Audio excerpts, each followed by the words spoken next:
Welcome to Party Girl Interrupted. This is the podcast where we talk about identity, reinvention, healing, and what it looks like when the life that you've built no longer fits. I'm your host, Kathy Wong. Today's guest is Joey Bachrach. He is the co-founder of Rainbow Hill Recovery. Through his own personal journey, Joey has dedicated his life to helping others feel seen, supported, heal, and rediscover a deeper sense of community. So today we're going to be talking about identity, healing, purpose, recovery, and the power of community. Hi, Joey. Hello. Welcome to Party Girl Interrupted. Thank you. I'm truly honored and humbled to be here. So thank you for asking. Yeah. So for those who are not familiar with Rainbow Hill, can we talk a little bit about that, your mission and your vision around that? Yeah. Well, we have to, if we could have a time machine, Yeah. we would have to jump back to 2021. And I know that there's so many things to cover in terms of like what Rainbow Hill is, why we do what we do. Yeah. But we started in 2021 with our sober living, Rainbow Hill Sober Living, which was at the time an LGBT men's sober living. And the reason why we opened was because there was a gap in care, essentially, for queer men who were looking for an affirming space to call home and recover. Yeah. And fast forward to 2023, we opened our treatment center, which is also exclusively queer, which we're super excited about. And now we're a blended family. So it's not just queer men that we are helping. Okay. It's all encompassing, and anyone who identifies as part of the rainbow, we'd be a good fit for. Yeah. And so I see that you guys have kind of put together pieces of puzzle with the sober living, the treatment, and then the foundation. Was that always the case, or is that something that came along? It was always the bigger picture. Right. And it's crazy how quickly 5 years has just flown by. Yeah. But we started with the house, and then we started doing treatment because there was also a gap in treatment for members of our community. And then with the foundation, that launched in August of last year, so 2025. Very recent. And there's unfortunately a lot of people who are queer don't necessarily have the best resources, or they've been cut off financially from their families, and treatment is expensive. So we wanted to create a foundation that is tax deductible. So people who are not, in recovery, or if they have somebody who is, they can donate, and we will be able to provide scholarships for treatment, for sober living expenses, for gender affirming care, for food insecurity. And it's all because, essentially it's because the house that we opened 5 years ago, the reputation helped us get us to where we are today. Beautiful. So let's talk about you a little bit. Let's pivot into you. I want to hear about who you were before Rainbow Hill. Let's touch on that. Well, broad question. What do you want to know about me? Yeah, so I'm an LA native. I grew up in Mar Vista. I wear that with pride. For the longest time, I used to say I was from Venice Beach because no one really knew what Mar Vista was. Yeah. But yes, I'm an LA native. I'm adopted from birth. My childhood was great overall. I think we all have our issues growing up. My story's not unique. I think where my addiction really started was when I was 17. My father passed away from Lou Gehrig's disease, and he and I had a really close bond. He was my number one cheerleader. I was a competitive swimmer. I did Junior Olympics. I was in the whole acting and modeling scene from age 13 to like my early 20s. You mentioned Nickelodeon. It was like teeny bopper stuff. But I was introduced into to drugs and partying, and it wasn't really an issue, I thought, at the time, until my father passed away. And then let's just say I enjoyed myself a little too much with substances. And also putting myself into questionable situations with significantly older men that I've been very vocal about with clients, and a lot of therapy. Right. But, I wasn't happy with where my life was, and I used alcohol and drugs to kind of numb it. Yeah. Until it got so bad that my friends, who were also in deep addiction, kind of told me that you're a little bit too much to be around. That's when you know you have a problem. It's when your friends are kind of like, we gotta take a step back from you. No, but it was New Year's of 2025 that I had enough. My first go around, and I entered the rooms of AA, and I was sober for a year and 3 months. Right. And I did the meetings. I did 12-step every single day. And I'm not here to badmouth AA or anything like that. It's not for everyone. It's not currently for me. And I have close to 9 years without AA, but a really good therapist. That's so important. Therapy is very important. So yeah, it was, what would you like to know? There's so much. Yeah. So, every guest has had an interruption, or many interruptions, or an aha moment, or come to Jesus. And I think in just touching on what you said, your father, and the loss of your father was kind of maybe the catalyst, or your first interruption. And I think it's funny that you say catalyst, because I've actually said that quite a few times. I think when it comes to addiction, and I'm not a clinician, so don't quote me on this. I do think it's a mixture of hereditary and circumstance, and I think biologically I was always going to be an alcoholic, and I found that out much later out in life when I met my biological mother, who's also an alcoholic, not in recovery. Okay. So there's that, and then the catalyst event was the passing of my father, Right. and that's where it all like really got bad Yeah. for very long. What was the aha moment maybe around alcohol where you had to be like, something needs to change? Not wanting to die.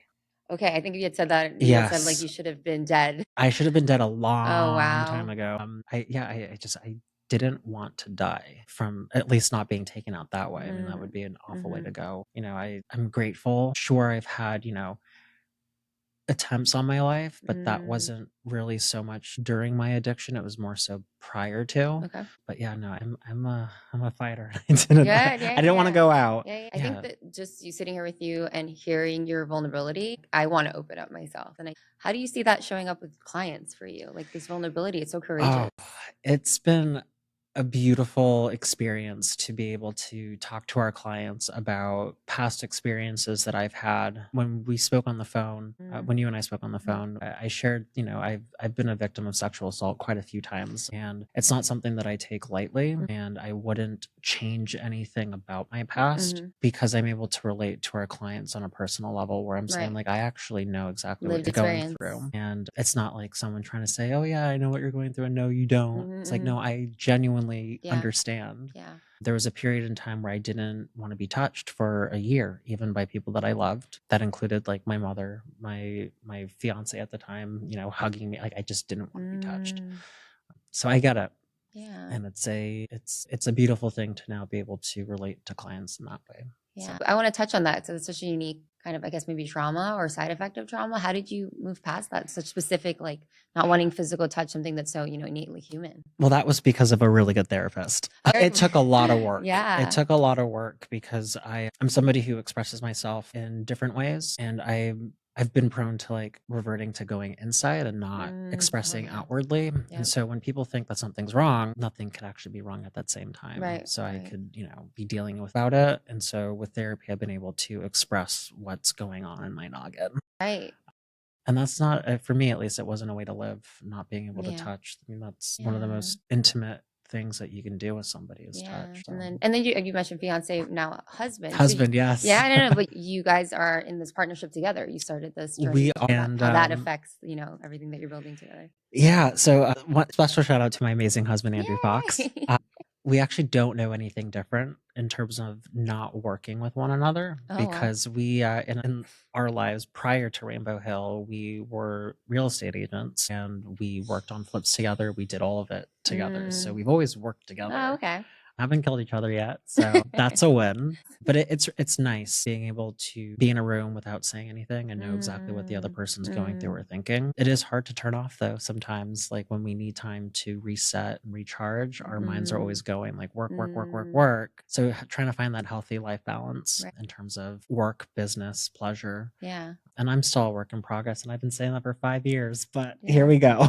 How has the partnership, I guess, shaped Rainbow Hill differently than like other maybe communities or centers? I think honestly, it's our hearts. You can copy and paste everything that we do, but I think deep down, the special ingredients are myself and my husband. Our clients will say it. Our clinicians who work with us will say it. Our team, like everyone, it's us essentially. And I think what separates us from other programs and individuals is that we always give credit where credit's due. Right. So we give credit to our entire team, our clients, their families, and we're just two people at the end of the day. But I think it's because we genuinely care.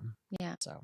Funny enough, you talk about affirming care instead of just being LGBTQ friendly. So what is the difference? Oh my gosh, that is like one of my biggest pet peeves in terms of, when we started in 21, it was gay friendly was the lingo. Now it's, queer affirming, which is a lot better than gay friendly because it's all encompassing. It's more so about understanding what an individual is going through. Do you have people on your team who have lived experiences? Having a queer flag or an LGBT flag on your website doesn't qualify you as a LGBT affirming place to get treatment or seek help. Yeah. Just, do your homework. And if you don't know, ask questions and learn. Like be an always learning ally, I think, versus Mhm. just waving the flag. Where does the name come from? Maybe it's a little obvious, but Rainbow Rainbow Hill. Hill? Okay. Well, when we were coming up with the idea, we wanted something that, like I shared earlier, it was our intention was to be a gay men's sober living. Right. And so we were like, okay, whatever, rainbow. Like, let's, make it gay, but like not too gay. Sorry, make it gay, but not too gay. And then because the house is quite literally on a hill, Where's the location? it's of an the house? echo park. Okay. And so it's like the hill's like at a 45-degree incline. So it's Yeah. pretty steep. Can we talk about the house a little bit? I guess I'm curious of the specifics, like how many rooms, what does the day-to-day look like schedule wise? Yeah, so the house is a 5 bedroom in Echo Park, and we also have a guest house in the back. So there are 4 rooms that are for clients in the guest house. Our capacity is about 12, so it really depends on our census. Mhm. And we have some rooms that are double, some rooms that are triple, depending on the milieu at the time. Mm. And people are like, "Oh, do you have bunk beds?" We're like, well, yeah, but think about it as like queer summer camp. Oh, So it's been working for years. yeah. And the day to day is, it's different for each client. We have clients who are in a treatment center, whether that's ours or someone else's, and it's day programs. So they're there for, a majority of the day from 9 to 3. Some of them start at noon and end at 4. Okay. And they don't always have to go to ours. They can Yeah. go to a different one. We have clients who are working part-time, clients who are working full-time, some who are in school, and then some who volunteer. So it's, every schedule is different. Our clients do get drug tested 2 to 3 times a week. Okay. So we have rules. Yeah, It's of not a course. free for all. Yeah, not fully camp. Yeah, no, we have curfew. Okay. And it's like a cute little family and a family unit, and it's really nice. And it's also bittersweet because when they do move out, they tend to move out together because we encourage that. And You really built a community kind of when loneliness seems to be this like defining factor in our time. So can we talk a little bit about addiction? Because I wanted to kind of tie the concept of loneliness to addiction. And do you believe that loneliness is now fueling addiction in our time? Well, again, I'm not a clinician. Right.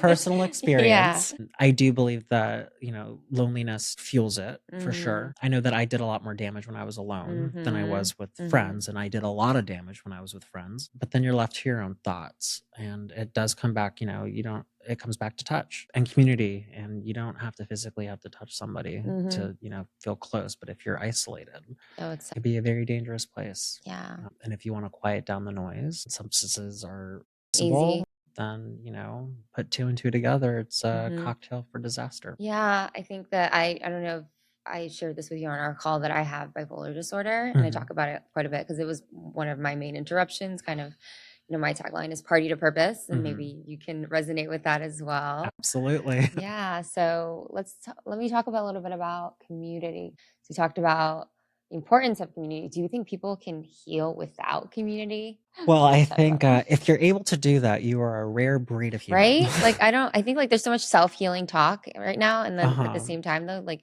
okay, I can do the work and maybe I have the therapy speak, but like how am I actually going to integrate any of this? Exactly, which is, I think, so as I touched base earlier, we're not a 12-step program, and we're not a 12-step sober living. Ultimately, it's about community. I mean, that's what meetings are. You go and you relate with other people who have lived experiences, and you're talking about it, and you read out of the 12-step book, the big book. If you're not finding community there, where are you finding it? Right. With sobriety specifically, there's an amazing organization called the Phoenix, which is a 501c3 nonprofit that's also it's sobriety, and they have activities. They have kickboxing, bowling, ceramics, which I have still yet to try. I really want to do that. But you're meeting other people who are sober, so it's community is a huge part of why I think I'm doing what I'm doing today. Yeah. Although my community is very small, I have my friends, and that's my tight knit community. It's your third space. You're familiar with that term? I have never heard that before, so you'll have to enlighten me. Okay, so basically, most people have their home and then their work, and then their third space, which is exactly what you guys have actually, is a community where you can go to heal and thrive and actually just really be in purpose. And like that's obviously, you see the book, it's from party to purpose. So let's talk a little bit about your purpose. When you have that mission statement, what is your purpose? What are you here on earth to do? Gosh, it's always such a tough question to answer. To be there for people, selfishly, to be someone like myself who I didn't have access to when I was younger. I advocating for the people who aren't getting the care that they need, providing resources. Let's talk a little bit about addiction. If we're, how does shame I think plays a big part of why people fail to connect or seek out community. How does shame and vulnerability show up during recovery? Wow. Shame is poisonous. Right. Yeah. And I'm speaking from my own personal experience. Mm. I remember vividly, like when I would have spurts of sobriety, and I don't really consider them sobriety because I wasn't really ready to get sober, but I'd go like a week or two at a time, and then Right. I go like a month or two at a time. Yeah. And then when I would start drinking and using again, it was like this bottomless pit of doom. And it was Yep. just shame. Like I Yep. just felt like everything, like the whole world was just staring at me. My Mm. world was like I felt like I was suffocating. It is a very dark, dark place, shame. And Mm. it took me a while to realize that I could still use that same energy and shift it to something positive. Yeah. But it took a lot of work. Right. A lot of work. So what gave you the courage to be vulnerable? And I've mentioned this a few times on the podcast where vulnerability to me is courage. And so what got you there? You know, it's actually quite funny. I mean, my therapist's voice is in my head. You got a and really good she- therapist. I do. she would say, "You're not that big of a deal," and I Oh. was like, "Excuse me." Yeah. It's How did that sit in your body? it's sad because like, okay, what's the worst that could happen? Somebody doesn't like what I'm saying. Yep. Fine, they can scroll past. Yeah. But if somebody who's in the middle of the country struggling with exactly what I was struggling with Mhm. is a gay male, like Yeah. that could be me in the future. Like Yeah. it's not about me at the end of the day. It's about what I can do to help. Yeah. I see So- that you guys have really, you and your partner have really filled the gap there of it not just being come and take the medicine and then go off and then kind of this, Mhm. like whether it's toxic or just what it is. I don't think drugs are bad. I Mhm. think it's the circumstance. It's every drug has its purpose, right? Maybe not cocaine, but I think this is a hot take that I have recently. I've come to that, like how we look at addiction and recovery and everything. When you make it up through the lens of like drugs are bad, don't do Mhm. drugs versus just education. Are you guys doing that? We are. So at we call it harm reduction. Okay. For someone like me, so somebody who is in recovery, I cannot, play around with drugs Yeah. or drink. I Yeah. mean, for me personally, I mean, like I said, I had over a year of sobriety and I tried that and I nearly burnt everything down to the ground in a matter of months. But for people who are not in recovery, I'm not saying that drugs are bad or terrible. It's just for me personally. That's I just my can't hot do take. it. Yeah. Yeah, no, I can't, I can't speak to everyone. I can only speak to myself. And also drugs are a lot more different than they were when I was using. Like Yeah. cocaine, yeah, sure. I loved a good sledding session. Like I loved cocaine. Yeah. But I'd be afraid to do it today because it's mixed with fentanyl, and it literally takes like a grain of salt and I that think can a kill lot you. of people don't know that. Yeah, I think I watched a thing on that they don't call it overdose, they call it poisoning, fentanyl poisoning. See? You learned a new thing today? I just did. learned a new thing too. So do we talk about the different parts of Rainbow Hill? We talked about the sober living, the treatment center, and the foundation, right? Where do you see Rainbow Hill and other communities, 10 years down the road? What's the future vision? The future vision would be to have Rainbow Hills and communities and states and cities where, being queer is looked care. Many of our clients are from out of state. Oh, wow. And so, maybe providing services to those states so they don't have to travel so far. I mean, I think that, we're in metropolitan cities. I'm from New York and pretty liberal states. It makes me think of like that person in the Midwest who maybe is like, I don't know, part of the opioid epidemic and maybe struggling with any type of identity, I guess would be, whether it's queer or straight, and that you've created those houses. I would love to also see a Rainbow Hill everywhere. It also sounds like, and maybe this is just a take from how you share it because you're so passionate. It sounds like it's fun. I love what I do. I always, and I say this in interviews, like I didn't wake up one day when I was 13 saying, oh, I want to open up a treatment center or a sober living. It's something that I wouldn't change for the world. I love what I do. It's exhausting, but I wouldn't change it for anything. I genuinely love everything about what I do. Yeah, and you get to do it with someone you love. I do. If I was to ask you like for a moment during this entire journey of like building and community with Rainbow Hill, is there like a moment that you'd like to share? Like something that you'll never forget? I'm sure you have several. Something like along the line that elicits, a lot of emotion. There are a lot. There are quite a few that have stuck with me. One of the first, it was when we first opened. This client was our first one ever. And my husband and I, we were on vacation. This was before we officially opened the sober living. And he called, and we didn't even have a website up at the time. We had like a Facebook page. And we got a call saying, hey, I'm on my way from Texas and I'd like to move into your sober living. Andrew and I had no idea what to say because we thought, okay, we're going to open up a house. It's going to be, full of alcoholics and maybe cocaine. Nope. it was meth. And we're like, we don't know Whoa. much about that. Yeah. But we were very quick to learn. And this client just celebrated 5 years of sobriety. Mhm. He's in a loving relationship, Mhm. has a good job. Like Mhm. we get to be part of that. And so Wow. we call him patient zero, but we call him our firstborn. Yeah. Oh, see, that's Um, even just the term, like how you're yeah, saying. he's great. He's Yeah. amazing, and That's awesome. we're very proud of him. Yeah. Like the way you hold the space and like this, you think of them as your child versus like a client Our or sober anything. children, Yes. some of them are knuckleheads, and we adore them. And it's usually the ones that are the most difficult at the time. And I only say difficult only because they were a little harder to get through to in terms of like, listen, like we're actually here for you. Right. Like the second shoe's not going to drop. Wow. And it takes time for Yeah. people to fully trust you. Another client just celebrated 4 years of sobriety, and it's been really nice to be a part of that journey as well. So yeah, and then like a pinch me moment would be when we opened our treatment center in 23. Like, is this actually happening? Yeah. And I don't know. I'm those are moments that I'll forever be grateful to. What is your definition of success? How has that changed now that you're just in a space where it's just healing and that's become your sole purpose? I think success comes from reputation on its by Yeah. itself. Yeah. I think one of our biggest strengths is that Andrew and I are the same people we were when we started in 2021. Mhm. This business can change people. We've Interesting. seen it change people who are no longer in our orbit, but it's tough and it's hard. So I think success, staying true to who you are, what your mission is, and not going to the dark side. Okay. Now I'm curious about that. Well, I'm an open book. What is missing in the space? What are some gaps that you guys have done a great job of filling, but maybe other places and communities There need need to to hear? be, yeah, the gap is that there need to be more programs that are genuinely doing it for the right reasons. It's disheartening and sickening that people in this field talk about people who are in recovery and the way that they speak of them in terms of, they look at them as policy numbers or policies from whatever insurance company as opposed to the person behind Right. that insurance Yeah. policy. A perfect example is our clinical outreach specialist, Rory. Special shout out. You've made my life so much easier. His job is to also have relationships with other programs. And the program told him, I will give you one United for every 2 Cigna you give me. And these are people that we are talking about. Right. And it's we're obviously not working with that program. Right. But that's just one of many conversations that we've had with people that we thought were, decent. Well, so thank you for being the pioneer in the space. Where I love that you said that it's your heart's the driving forward and that people obviously resonate with. I want to go back to therapy because I love that you're like such a big component of therapy. I'm doing EMDR right now. You're familiar? I'm very familiar. I tried it once and unfortunately it didn't work for me. That's what my therapist recommended because of all the sexual assaults and all of that. But so talk therapy worked for me for that. It's amazing. And you're still in therapy currently?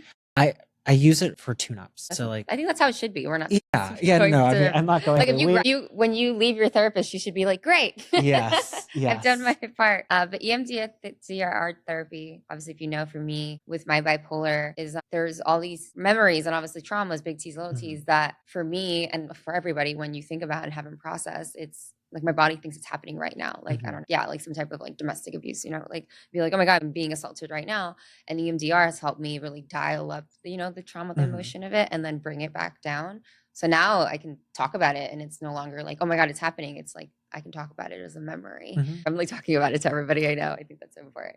So what are the mental health resources that you guys either facilitate or that you've seen have been really successful? Yeah, so we're trauma informed. We offered EMDR, but the only issue with that is it's long term. And so our clients are usually with us for only 3-4 months at a time. And EMDR is it's a long process. So we get them connected with therapists who specialize in that if that's something that they would like to explore, either while they're in our care or after. We do CBT, DBT. We also, our clients all see a therapist once or twice a week, depending on what their needs are. And so just, meeting them where they're at. Yeah. And that actually speaks to how important it is to be heard and seen. If like, that's just something that's so important when it comes to treatment and recovery is like, do you see me? Like, can you hold this space for me? And again, you and your husband and the people on your team are coming from that lived experience, right? Oh, I wanted to do a little rapid fire question round if you're ready. Okay. Are you a morning person or a night owl? Night owl. What is a hill that you will die on. Pokemon was the best creation ever. God, I love anime. Do you love anime or just Pokemon? Pokemon and then some anime, but Pokemon all the way. Really? Cards and everything, Pokemon Go. Cards, Pokemon Go. They just celebrated their, what was it, 15-year anniversary? Yeah. 10-year anniversary? Well, then who's your favorite Pokemon? Vaporeon, hands down. Ooh, okay. Wait, Vaporeon is water? Water. I am Charizard. Okay. So fire and water. When do you feel most yourself? When I'm home. Yeah. In my PJ. Is home with your partner? Home with my where the husband, heart is. yes. Yeah. Okay. Yeah. What is your guilty pleasure? Birthday cake ice cream. Really cute. What is a belief that you've changed your mind about? Chocolate's not that bad. Ooh, okay. Were you like diehard? Like I this was is- diehard. I Oh. don't like chocolate. I'll never eat it. Yeah. But I'm a huge fan of milk chocolate and caramel. Nice. What's one book that everybody should read? Harry Potter. I love Harry Potter. I have all of them. I love. We're like geeking out. I may not agree with J.K. Rowling, but Yeah. Well. Harry Potter was But a okay. good series to read. And then just finish the sentence for yourself. Healing is Peace. Oh, all right. Rapid thank fires. you. Yeah, of course. So I just wanted to. Do you have any questions for myself? Is there anything that you wanted to share or Yeah. talk about? I would love Or to know have what you- inspired you to write your book and why So I have always been a storyteller. Yeah, I don't. Did we share origins on the call? no, because I wanted you to save it for today. Great, amazing. So born and raised New Yorker to a Chinese. Wait, what did you say you were again? I am El You're- Salvadorian, Portuguese, and Yeah, Spanish. feisty Latins Yeah. we are, but half Chinese, half Colombian, born and raised like inner city kid, Chinatown. And I say Chinatown because I'm from an area that like doesn't exist anymore. Mhm. Two Bridges is now just Chinatown. Anyway, so born and raised, I spent my 20s working in nightlife. So it is like the entirety of my 20s was me being in clubs, around celebrities and athletes and just very, very surreal. And around that time, I wanted to write a tell-all because it was just like the stuff I'd seen, like stories. And then through the progression of 10 years, let's say from 2015, on, Mhm. I found purpose. And my purpose was when I got burnout. I think from that job, I kept trying to leave nightlife. It's really hard to do in terms of money and, like status and what you know. And then I was diagnosed with the bipolar. So I would say the biggest interruption I had was the bipolar disorder. Like I realized like all the drugs I was taking, the relationships I was in, were bad for me. But then I didn't do anything. I stayed in it. You know what I mean? Like it was like, okay, so now just take pills for this, whatever this is. And eventually learned to like extreme burnout and a psychotic breakdown. Like I literally just had a massive breakdown. I don't know who I am. I don't know what I want to do. Do I want to be alive? And then but right before COVID, I ended up moving to Asia and did a little Eat, Pray, Love. And then was stuck out there when COVID hit in Thailand. And I was actually going to yoga retreats, kind of just trying to find myself. And I discovered breathwork. And breathwork was something that really began to help me heal wounds, like with my mom and deeper seated stuff. And then COVID happened. I'm stuck in Thailand by myself. So I started doing the breathwork to help me kind of with my anxiety and everything. And then just started setting up these like Zooms with friends and family. And then I landed in LA in 2020. It took 4 planes to get back from Asia. Well, welcome. Yeah, and was able to start the business. But yeah, my passion has always been writing. So I've always been a storyteller. I'm a very chatty person. I've always been so nosy in the way of like, what's your deal? That's why a podcast just feels right for me to be like, what's your story? So my purpose is a book. I've created a podcast, essentially just a platform for people to come and tell their story because so many people experience their own interruption, whether it's burnout, pivot, grief, addiction, they're going through something. And exactly what you guys are doing over there is allowing people to tell their stories, to be seen, to be heard. And so, yeah, that's my purpose. It's kind of all encompassing. I'm going to write, I just recently had this conversation. I'm going to write that juicy tell-all. Do it. I'm going to write it, probably Do not it. under my name, but I think I'm going to write that. Under a ghostwriter? Not a ghostwriter. Anonymous. Anonymous. But like the stories I have. And wait, were you growing up in LA during kind of the scene as well? Yes. Okay. But with the younger generation of actors. Yeah. So I have stories. Oh, yeah. But I know. Thank you so much for being here today. I really, really appreciate it. This was such a great talk. Yeah, and again, thank just you. your vulnerability, how that shines through. I can see why you guys are very, very successful at what Well, you're I doing, helping appreciate people that. heal and like opening up to more of the community and everything. So thank you for doing what you do. And if anybody wants to find you or your work, where can we do that? Yeah, you can find us at Rainbow Hill Recovery and Rainbow Hill Foundation and Rainbow Hill Yeah. Social. And then if you'd like to support the foundation, Mhm. also Rainbow Hill Music Official. Cool. So, What's yeah. Music Official? Girl, you Okay. missed out. I'll have to send it to you after Yes. this. I created a band, so to Mm. speak, under our name, Rainbow Hill. Mm. And all of the songs, all of the tracks, all of the albums, Mm. points in time of Andrew, My Story. And then most recently, I dropped an album called Pink Palm Motel. And it's pre-Andrew era, but it talks about a lot in terms of Mm, like my past, my mm, history, and how dark times got. mm. And then, all the streams and downloads directly benefit the foundation, Oh, okay. which is really Wow. amazing. And Yeah. it's something that we've been working on for a while. Yeah. So I I'm I super excited. I think you need to write a book down the I road will, as I don't well. have to. Thank you so much for being here. Thank you. Plug your Thank you. socials. Thank you for listening to Party Girl Interrupted. If this episode resonated with you, go ahead, follow, subscribe, maybe share it with someone who needs it. Thank you for listening to Party Girl Interrupted. I'll see you next week.